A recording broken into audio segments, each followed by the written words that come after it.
Salut tout le monde, j'ai sorti aujourd'hui ma plus belle capuche de Jedi et le Child. Regardez ça comme il est beau. C'est mon chéri qui me l'a offert. On est parti pour un petit vlog entre copines. Je suis pas sûre que le vlog se fera en une partie parce que j'ai l'impression que pour prendre des photos avec Chewbacca, faut prévoir une bonne demi-journée pour essayer de choper Rey aussi. Donc en plus j'ai d'autres projets de Disney Band à faire, donc je pense que je le ferai peut-être en plusieurs parties. Je sais pas trop, c'est les vlogs avec moi, c'est toujours un peu... on sait pas. Aujourd'hui on va regarder un petit peu les spectacles qui sont proposés pour les légendes de la Force, anciennement la saison de la Force. Essentiellement ouais, les spectacles. On va essayer de se faire une petite journée thématisée Star Wars avec un petit peu de bouffe Star Wars aussi parce que j'ai trouvé mon plat préféré du parc réellement pendant cette saison, donc voilà, on va voir tout ça.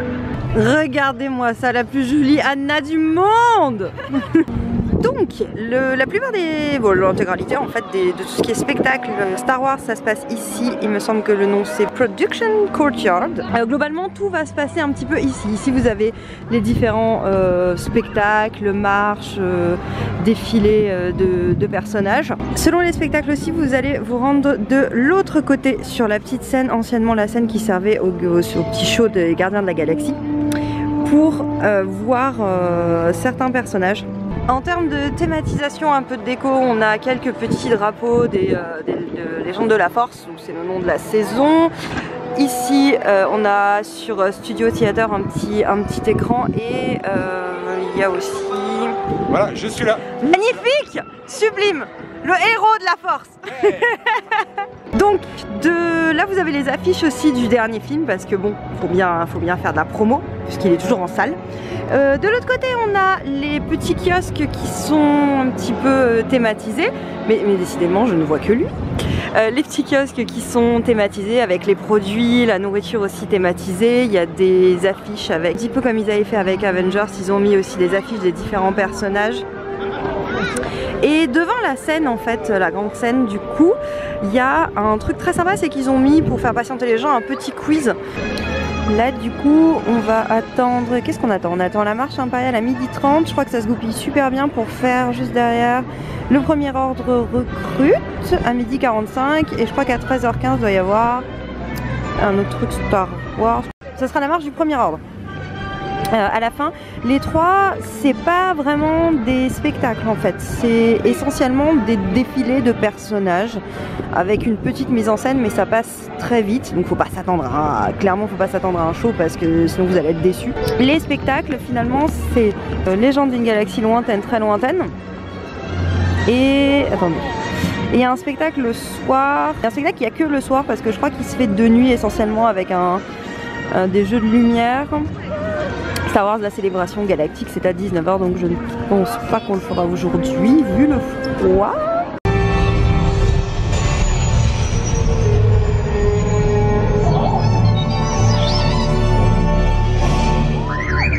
Et je ne serai pas le dernier Jedi.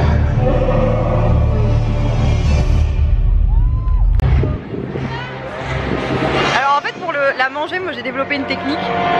Attends. Tu veux que je te filme? Ouais, vas-y.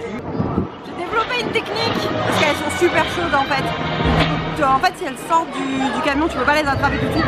Du coup, je fais. C'est dégueulasse. Je vais glisser ma langue dessous et je la tire, genre.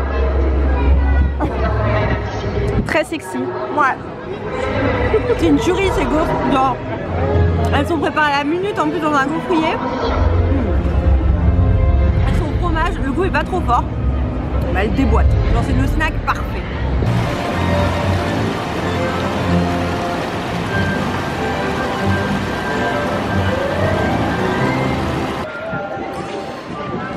Alors aujourd'hui c'est ambiance, on mange les méchants, après les Stormtroopers on mange Dark Vador. Dark Vador poudré. On va voir ce que ça donne. C'est le même concept en fait, c'est des gaufres et elles sont arrosées, elles sont faites à la minute et elles sont arrosées de sucre pour le coup, c'est des gaufres sucrées. C'est bien vous.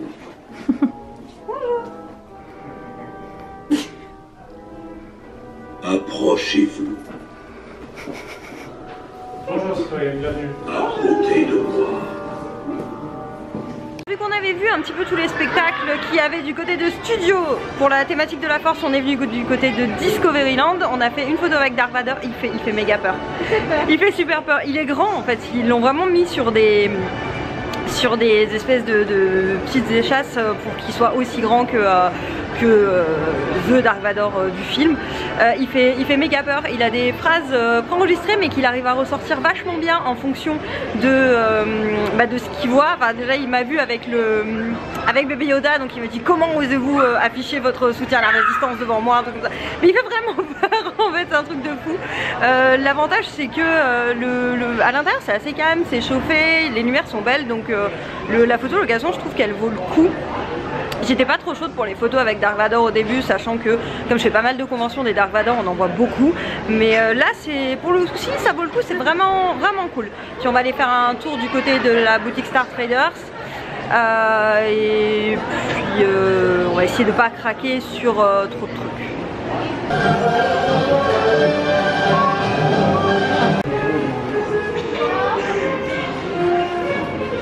Oh là là là là là là là là. Ouf. Regarde qui.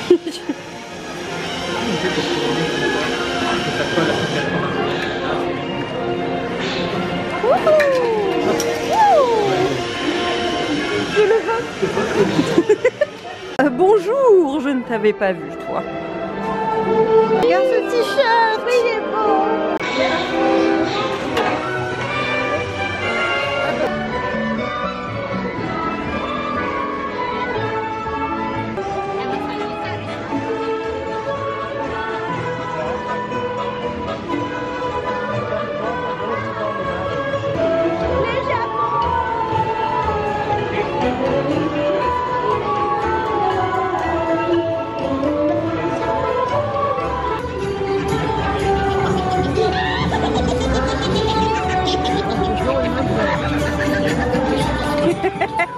C'est Oda. Le lion là. C'est pas Oda. Moi je préfère les animaux que les poupées. Oui, pareil. L'ornithorynque. Genre je ponds des œufs.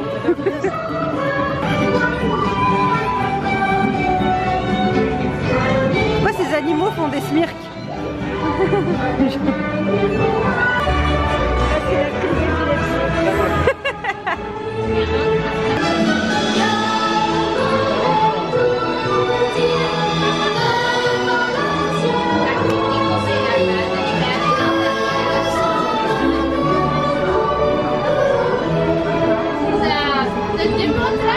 Alors pour le reste du merch, on trouve évidemment des t-shirts aussi dans la boutique, la grande boutique dans Studio 1. On retrouve les mêmes t-shirts qu'à la boutique de Star Traders en fait, avec également la collection un peu dorée. En termes de sabre laser, je trouve qu'on peut trouver mieux ailleurs. Le seul avantage étant pour les enfants de pouvoir faire leur propre sabre laser. Et pour les vêtements, je trouve que le seul élément sympa c'est le nouveau Bombers qu'ils ont sorti. Mais il est aux couleurs du premier ordre et j'aurais clairement préféré avoir le logo de la résistance derrière, je l'aurais acheté direct. Pour le merch de la saison, je trouve que c'est toujours très... Voilà.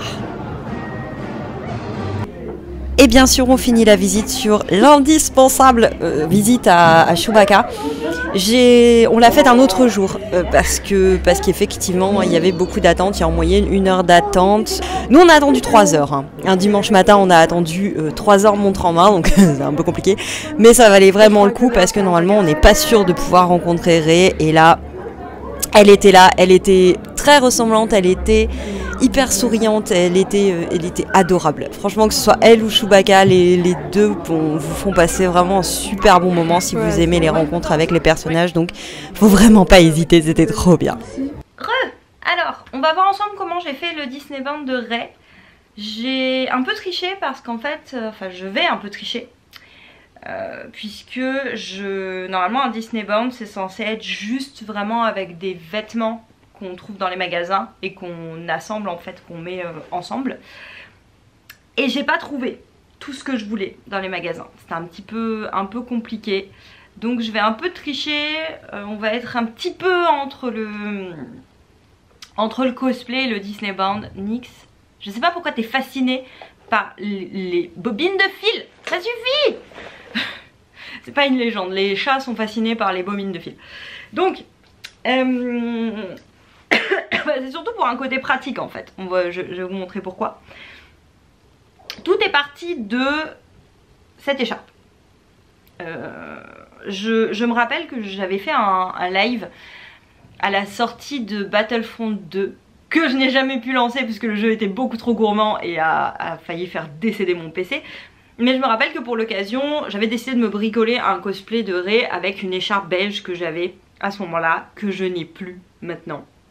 C'est bien triste. Et du coup, j'ai dû retrouver une écharpe. Parce qu'en fait, pour faire l'espèce de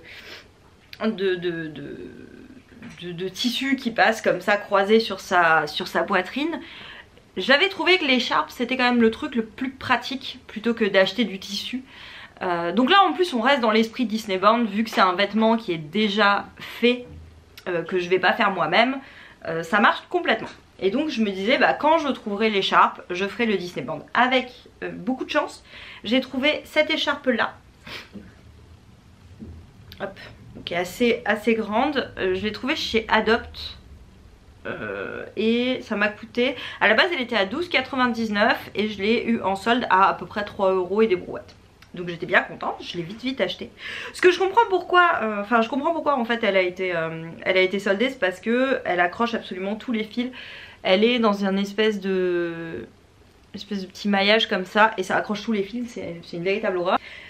Si elle avait été plus grande, l'écharpe ça aurait résolu beaucoup de problèmes parce qu'en fait j'aurais eu simplement à la passer derrière comme ça. J'aurais juste à la passer comme ça et à en fait la croiser. Hop, je pense que je l'aurais croisée comme ceci. Sauf que elle est pas assez grande.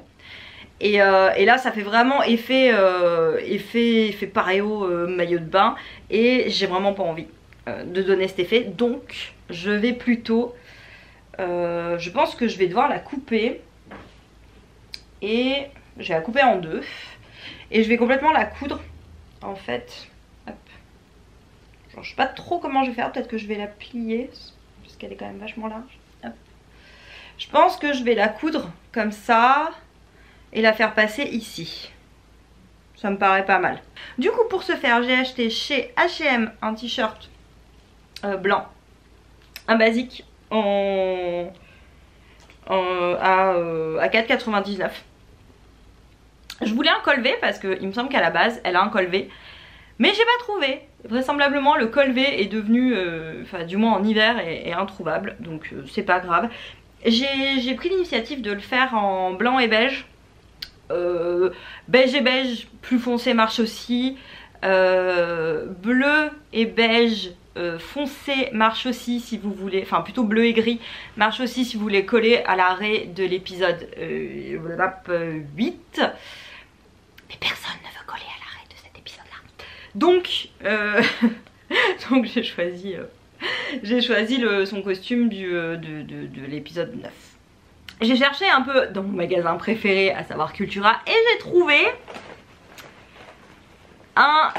une pièce de 60 cm sur 140. Donc elle est conséquente. De simili-cuir. Donc je vais pouvoir là-dedans découper mes ceintures. J'ai pris aussi, la pièce là m'a coûté 15 balles et va me servir pour d'autres projets je pense, que ce soit des cosplays, des Disney Bound ou autre chose. En plus elle est dans à mon avis, c'est typiquement le genre de matière qu'on peut couper sans que ça fasse des espèces de petits filaments dégueulasses. Donc ça m'arrange parce que je suis vraiment pas fan des ourlets. Et j'ai pris 2 bobines de fil qui intéressent beaucoup Nyx. La bobine pour coudre l'écharpe et la bobine de fil un peu plus résistant pour coudre le simili-cuir. J'ai pas pris d'aiguille pour le simili-cuir. Normalement il faut prendre des aiguilles spécifiques mais je suis une tête de mule et j'ai voulu tester quand même avec mes aiguilles. J'ai quand même pris du film plus résistant pour pas que ça me pète entre les doigts. Et Nyx est déjà couché sur toutes mes matières. Donc voilà, nouveau projet, j'espère que ça va donner quelque chose de bien. Mais normalement, si j'ai pu faire le vlog avant avec, c'est que ça a donné quelque chose de bien. Donc moi du futur, je te souhaite que ça réussisse. Alors j'ai pris mon temps, mais ça m'a pris une grosse soirée. Je fais ça, enfin c'est le genre de travaux manuels que je fais en fait devant des films, et je sais que ça m'a pris 3 films de 2 heures. Donc voilà, c'est une grosse soirée. J'ai commencé, je vais toujours dans le flou en fait quand je fais ce genre de projet. Je vois à peu près ce que je veux que ça donne dans ma tête. Je me lance un peu à la va comme je te pousse et j'adapte. Donc au tout début en fait j'ai tout simplement fixé la première bande avec des épingles à nourrice parce que j'ai pas d'aiguille toute simple, et en plus vu l'espèce de gros trous qu'il y a dans mon tissu, les épingles c'était pas forcément le meilleur choix. Donc dans un premier temps j'ai simplement fixé la partie supérieure du tissu pour pouvoir ensuite tranquillement le replacer. On va pouvoir voir que comme il y a des gros trous en fait dans le tissu, j'ai dû, je sais pas si on arrive bien à voir, mais j'ai dû prendre en fait des gros bouts de tissu pour faire des points autour, ce qui donnait un résultat un peu approximatif, mais c'était ok. J'ai dû quand même faire un petit ourlet de ce qui dépassait pour éviter que ça parte complètement en lambeaux. Donc ça m'a pris un petit peu de temps en plus, mais si on regarde pas de trop près, le résultat est cool au final. Comme à peu près tous les travaux de couture que je fais. En général, c'est un peu...